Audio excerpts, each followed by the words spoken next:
I'll contextualize this for what I would probably put him through. Keep in mind, I don't know him. I don't know all of his measurements, but I could make some assumptions about him based on just knowing some of the insane feats that he's done. Mm. I'm going to go out on a limb and say he probably already has quite high of a VO2 max.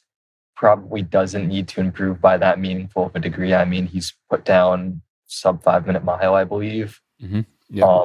It's not going to need to be running at that pace for extreme triathlons. So some of the things that I'd be really curious for knowing about him is what does his critical speed look like on these different disciplines that he's doing in his event?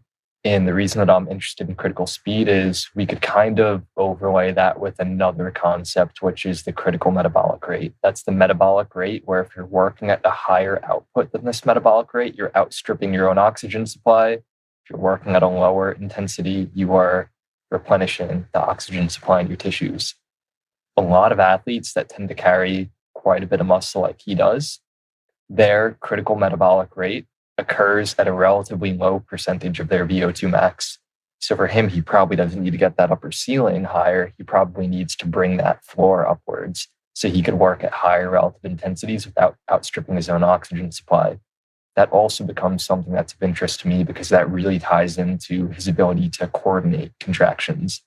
For an athlete who is that strong, they're very good at contracting their muscles with a lot of force. That's what makes him such a force when he is squatting and putting up these really impressive numbers. But by virtue of that, these athletes are often very bad at relaxing their muscles. So one of the things that you see is in more intermediate athletes, contraction and relaxation tend to take about the same amount of time.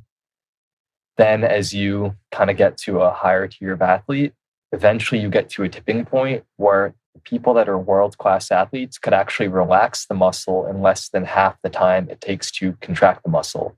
The relaxation component is so important because that's when blood actually gets back into the muscle. When you contract, blood can't get into a muscle, but when you relax, it can.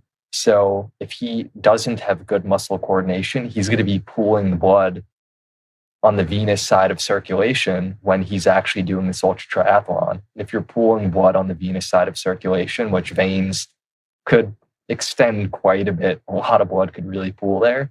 That's less blood that's getting back to your heart. Again, because the cardiovascular system is a big closed circuit and you have a finite amount of blood, the less blood that gets back to your heart, the less cardiac preload you're going to have. So you're going to get less stretching of the heart between contractions, and that means your stroke volume is going to decrease. And if your stroke volume is decreasing, that means your cardiac output is going to decrease.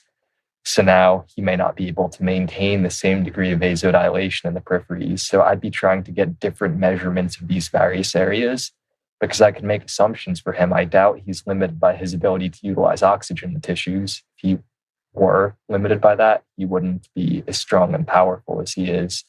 So I'd be trying to fill in these other gaps to get a more well-rounded understanding. I'd also be very curious about his respiratory muscle endurance.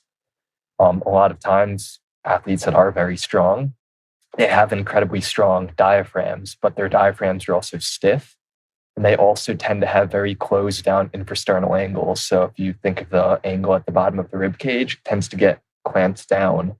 You want a wider infrasternal angle so the diaphragm could expand and the ribs could expand during inspiration. So these are other things that I would be looking at to see, is his diaphragm muscle enduring? Could he take large breaths and maintain those high ventilation rates without his diaphragm muscle fatiguing? So if we could collect all this info on him, then we could figure out what are his actual limiters and least common denominators that he needs to train. Because for that amount of volume, you just don't want to waste time anywhere.